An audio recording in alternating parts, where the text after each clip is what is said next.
आज हम सुनेंगे सृष्टि की वो अद्भुत कहानी जब ब्रह्मा जी ने पहली बार आंखें खोली और शुरू हुई क्रिएशन यानी पूरे ब्रह्मांड की रचना। बहुत बहुत समय पहले न आसमान था, न धरती, न सूरज, न चांद, न समय, न दिशा।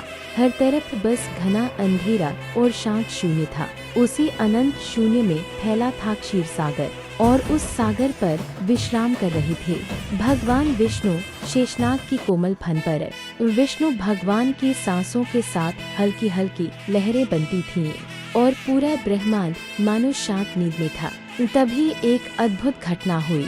विष्णु भगवान की नाभि से एक सुनहरी चमक निकली और उस चमक से खिल उठा एक दिव्य कमल का फूल और उस कमल पर विराजमान थे चतुर्मुखी ब्रह्मा जी।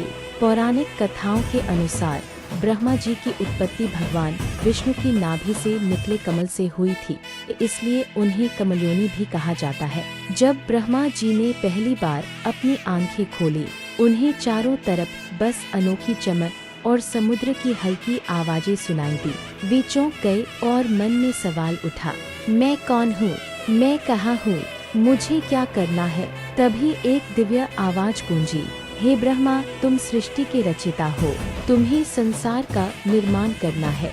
ब्रह्मा जी ने सबसे पहले बनाया प्रकाश, लाइट, क्योंकि बिना रोशनी के कुछ भी दिखाई नहीं देता और बस उनसे निकलती हुई ऊर्जा से अंधकार धीरे धीरे पीछे हटने लगा।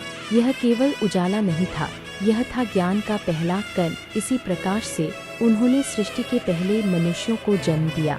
फिर ब्रह्मा जी ने बनाए 5 महान तत्व, जल, अग्नि, वायु, पृथ्वी और आकाश। यही 5 तत्व मिलकर पूरा ब्रह्मांड बनाते हैं। जिन तत्वों के आधार पर उन्होंने बनाया आसमान, धरती, समुद्र, पर्वत और विशाल अंतरिक्ष। फिर ब्रह्मा जी ने इन विपरीत तत्वों में संतुलन स्थापित किया। धरती पर वनस्पति को जीवन मिला, समुद्र में जलचर और आकाश में पक्षी ने उड़ान भरी। ब्रह्मा जी की इच्छा शक्ति से समय की पहली इकाई काल का जन्म हुआ, जिसने जन्म और मृत्यु के चक्र को गति दी। और अंत में इस नवनिर्मित संसार को संभालने के लिए उन्होंने अपने मन से सप्तर्षियों को जन्म दिया, जो ज्ञान और व्यवस्था के पहले वाहक बने। फिर ब्रह्मा जी ने पेड़ पौधे, नदी, झरने और प्रकृति बनाई।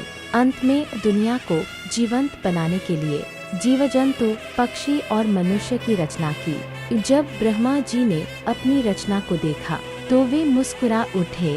दुनिया अब रंगों से भरी थी, जीवन से भरपूर थी। यह सिर्फ मिथक नहीं बल्कि एक संदेश है। हर शुरुआत अंधकार से नहीं बल्कि एक छोटी सी रोशनी से होती है। अगर आपको ये कहानी पसंद आई तो लाइक, शेयर और सब्सक्राइब जरूर करें। अगली कथा में फिर मिलते हैं। जय श्री हरि।